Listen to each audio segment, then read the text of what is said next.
Hey guys, what's up? Welcome back to the channel. It's Cynicalex, and today we finished the heroic quest for White Fox. So now we're going to, well, we're on the last mission. We're going to Tier 2, hopefully Tier 2 White Fox, with the full month's worth of biometrics. This is 30 days in the making, so we're going to take on the final boss in these pre-created stages, which I think are actually really cool and fun, so I do want to give a little bit of a kudos to Netmarble for designing these stages. I wish we had more of these stages where you had to fight specific bosses with specific characters. It reminds me a lot of legendary battles, except these ones are longer because the boss has more health. So if legendary battles could be kind of more like this, or if this was just more frequent rather than having to wait for an MCU movie every year, I would love that. But yeah, here we go. We have the message here, or the kind of dialogue between Sharon Rogers, Morgan Le Fay, and White Fox. We're not gonna go through the voice acting this time around, but we are going to fight her.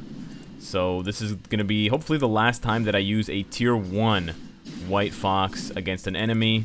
And I said this was faster, but I guess her damage is just too good, so the battle ends really quickly. The really fun thing about those battles, like the legendary battles, is that if you survive long enough without killing the enemy, if you just kind of run around the arena, they will do special attacks, and usually other characters or kind of summons or clones or ads will come in to do extra attacks. It's really cool. MODOK stage has some really fun ones if you do the Arachnite quest carefully.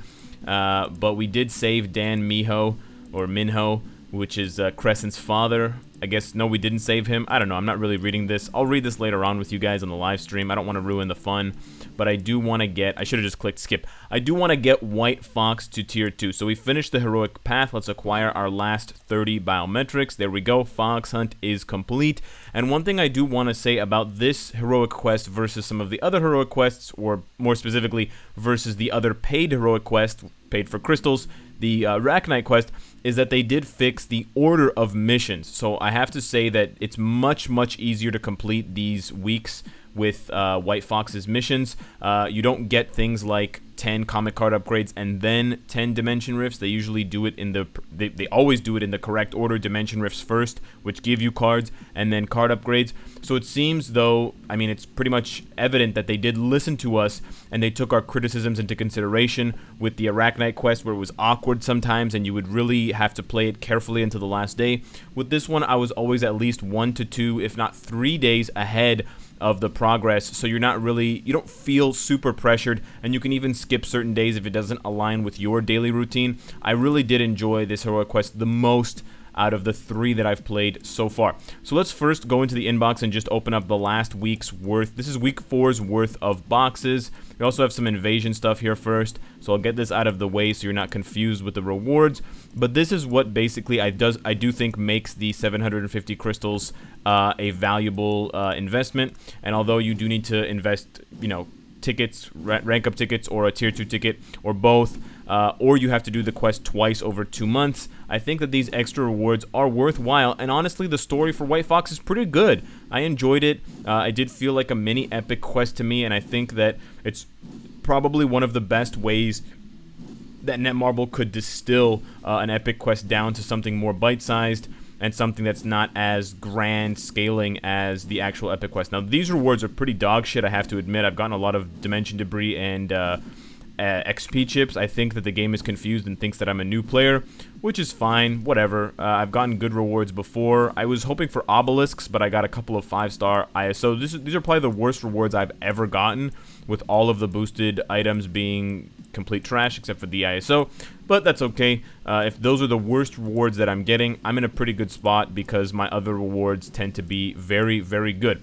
So let's dive in now to White Fox. Unlike the last video with Arachnite, I've already done some of the easier ranking ups for her. I ranked her up to 6 stars, level 60, got the red stars, got the gears to 15. So now we're gonna do the tense part. We have exactly 430 bios. The average, as I've told you guys before, is about 350, but you can get super unlucky upgrading if you know, the RNG gods decide to not be in your favor, I guess. So we're just gonna find out here through simple clicking of the green button.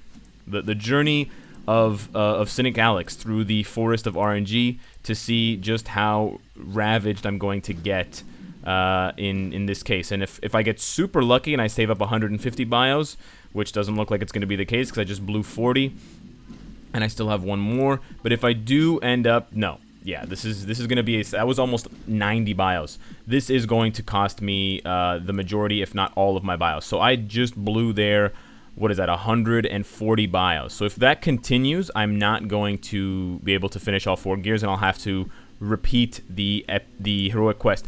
The one thing I think that Netmarble should do, I don't know how they can fix it in their systems, but if they can allow us to immediately start a new heroic quest. Because in the case of someone like me, if I fail this White Fox rank up and I end up getting, you know, 20, 20, 20, 19, it's going to feel really bad. It's going to feel even worse if I can't go and get those last few bios right away, and if I have to just sit here and wait essentially for 2 days, 2 full resets, before I can jump back in, because you don't even get that many bios when you start the heroic quest. You only get about 10 or 20 in the first few missions, so it may not even be enough. So I think that's something that they should be able to rectify.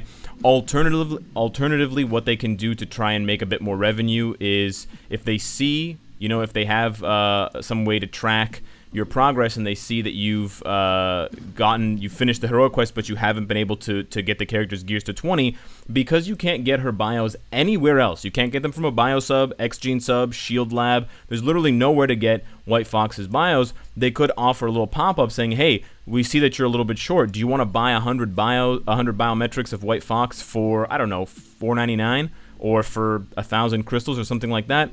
Maybe not 100 bios, maybe whatever, 50 bios. Whatever is, that was actually really good. That was really cheap.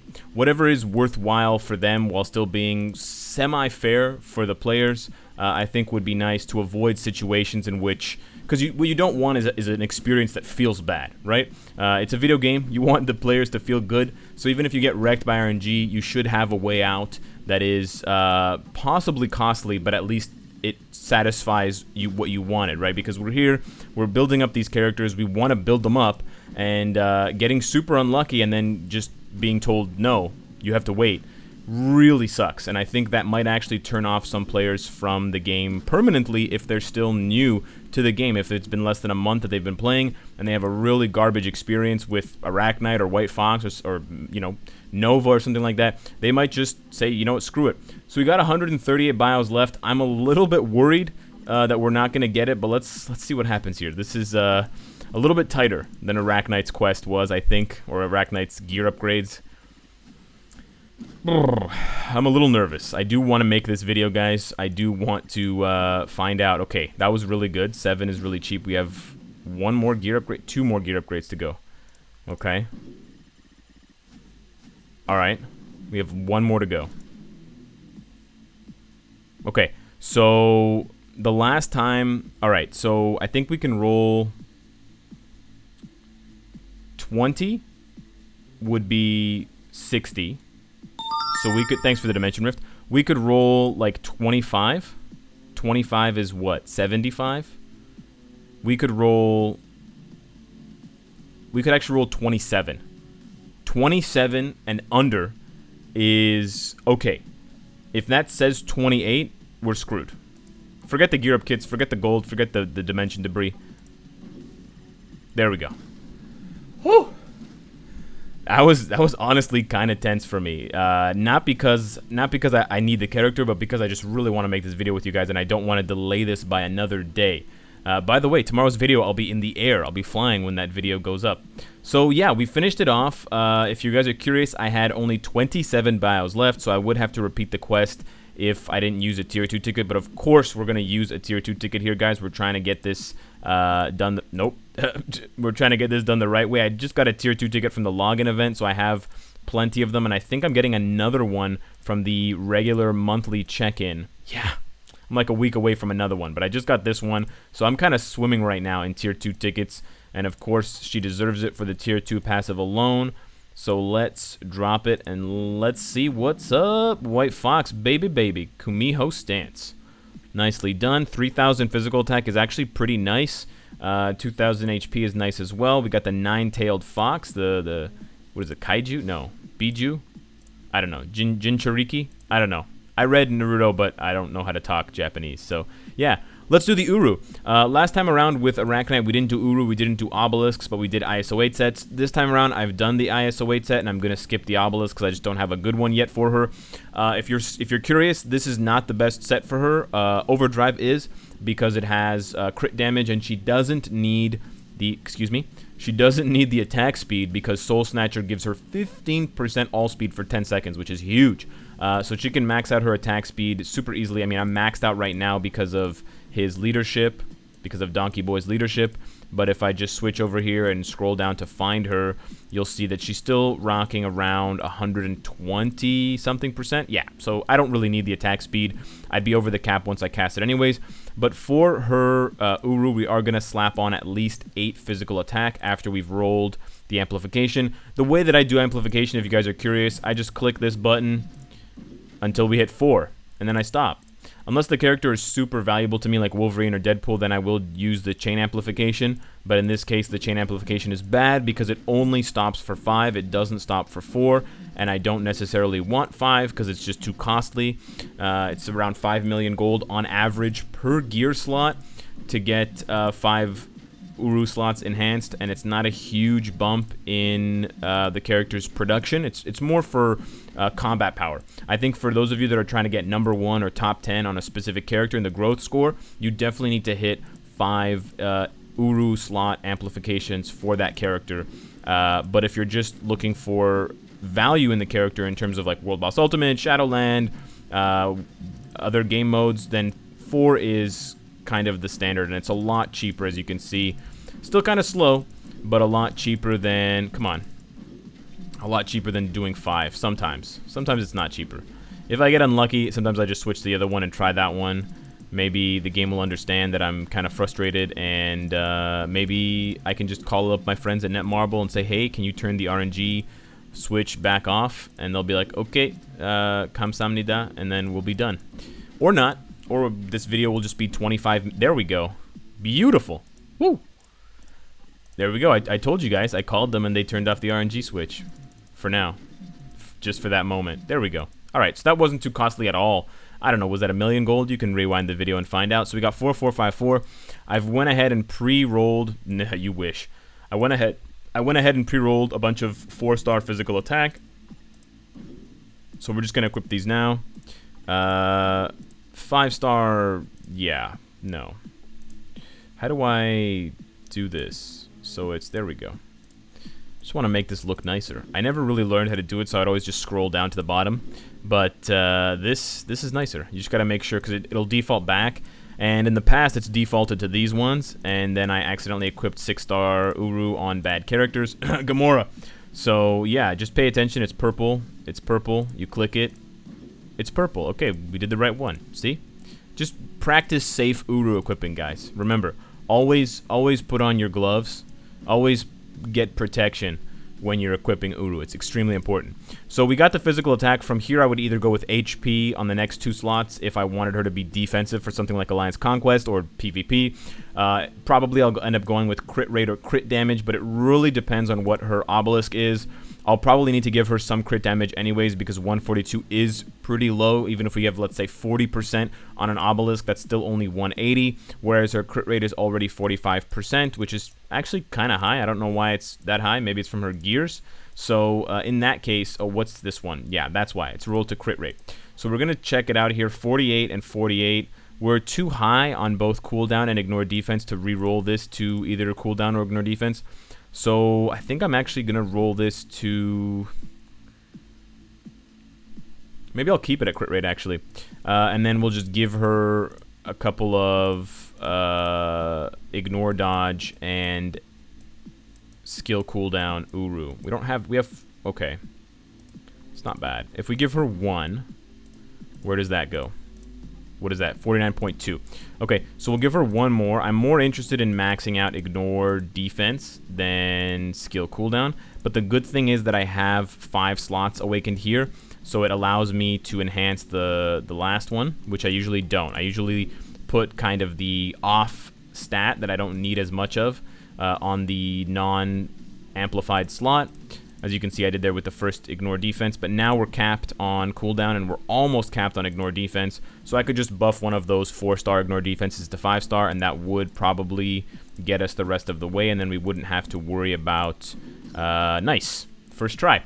We wouldn't have to worry about amplifying them or anything like that. There we go, 49.98. So from here, I would probably slap on a couple of crit damage, and I can do that for this gear because, again, it's got all 5 slots amplified. We have a couple of 4-stars here, so I'll go with 1, and we'll do 1 more. The reason why I spread them out is you can only have 2 per gear, and so if I put them on here, it's limiting what this can do, and if I take this off in the future, I won't be able to put another crit damage here. So it's better if I leave this open for something else, whether it's crit rate or HP or just the flexibility of putting them on 1 each instead of putting 2 on the same gear is an important distinction to make. So here we are, we're rocking a 125 attack speed, just under or just over 17.5 physical attack, 45% crit rate, which is good, 148 crit damage, which is not that good, whatever. Capped ignore defense, capped cooldown, and nothing really else to talk about. She doesn't have any negative resists. She's got low base recovery rate, which is bad for her heal, but whatever. Almost 22,000 HP, which is actually not bad for a speed type, but we're really tier 2ing her for Kumiho stance. All allies with leadership as their tag get a 60% increased damage against supervillains, which is fantastic. She has the leadership ability. It's right here. It's the little Captain America symbol that's under my camera, and I'll hide it here so I can show you guys this one right here. We've talked about it in videos. Lots of characters that are heroes have it. None of the villains have it, which is kind of disappointing, but whatever. So let's go take her into some gameplay and see what's up with the Korean fox lady thing. We're going to go into some world boss. My Proxima's my world boss of the day, so we're going to do her. And we're going to try stage, I don't know, 35. And I'll be back in a minute because I got to switch my controller on. So I'm kind of cheating with this team up because I'm using both Werewolf and Beast.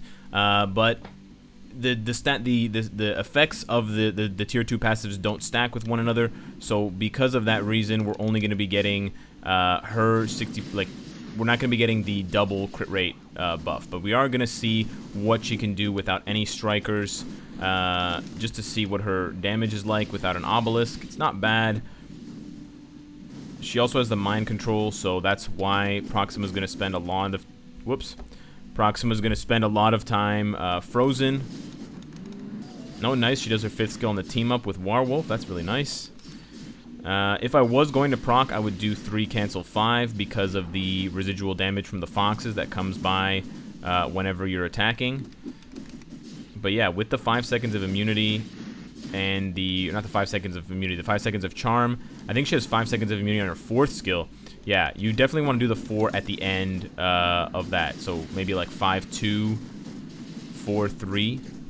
I don't know. That looks pretty good. Easy way to proc her obelisk if she had one.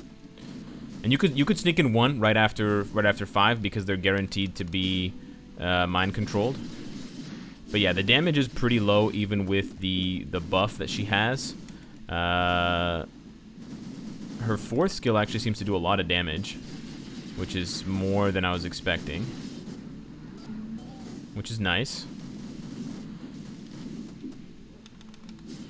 But yeah, the damage is pretty bad without strikers and without an obelisk.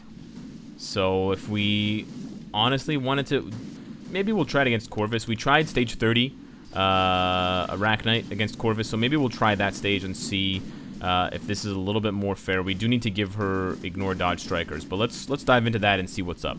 So here we're going to be rocking over 100% ignore dodge. We kept Werewolf not only for the team up skill and the buff, but also for the tier 2 passive to stack with her. So we're kind of using the equivalent of 1.5, we're kind of using the equivalent of 1.5 buffs for the team, but I think it's okay because she doesn't have an obelisk and she doesn't have amazing damage to start with. So we'll see, but this looks a lot better. This is stage 30, but it is a better comparison that since we can compare it to Arachnite. I do think, just based on the tier 2 passive, that White Fox is a better tier 2 character to invest in from the Heroic Quest than Arachnite. I think that's a pretty easy assumption to make, and I think most players would make that assumption quite easily. She's an excellent support character, and for specific heroes that have the leadership buff and they can afford it, she's a better buff than even someone like Coulson, for example, for Luna Snow.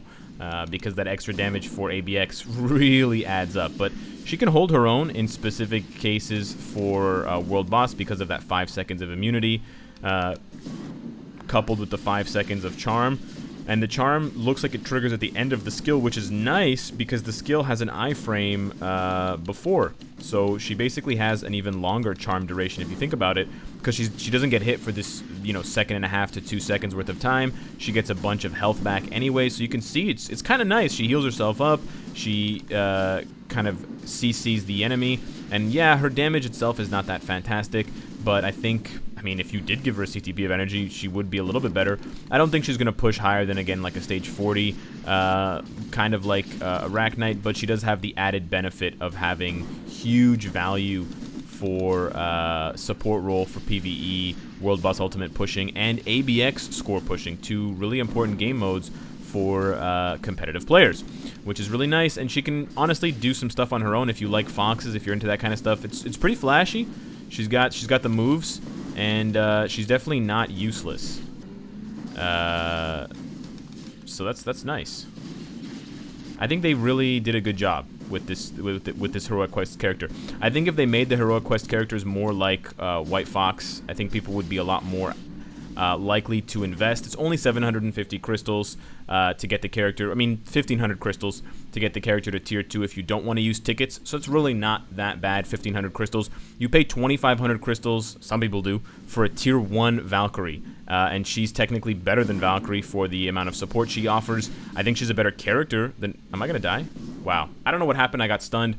But I think she's a better character than Valkyrie. We were definitely on pace to clear that stage, although I don't want to clear it because I want to clear Proxima's stage due to the World Boss of the Day. Although I don't need more combat books, I do need more speed books. Actually, let me ask you guys that question. Should I be playing the Corvus stage to get more speed books, since I'm very low on them? I've been getting very lucky with blast books, by the way, after tier 3ing Sharon Rogers. But should I be trying to get more speed books, or should I play the World Boss of the Day to guarantee that I get more Titan component packs? Let me know what you guys think of that. Let me know what you think of White Fox in terms of not only the Heroic Quest and how they've changed around the requirements or the kind of list and the progression system of it to be more smooth and less contradictory and chaotic.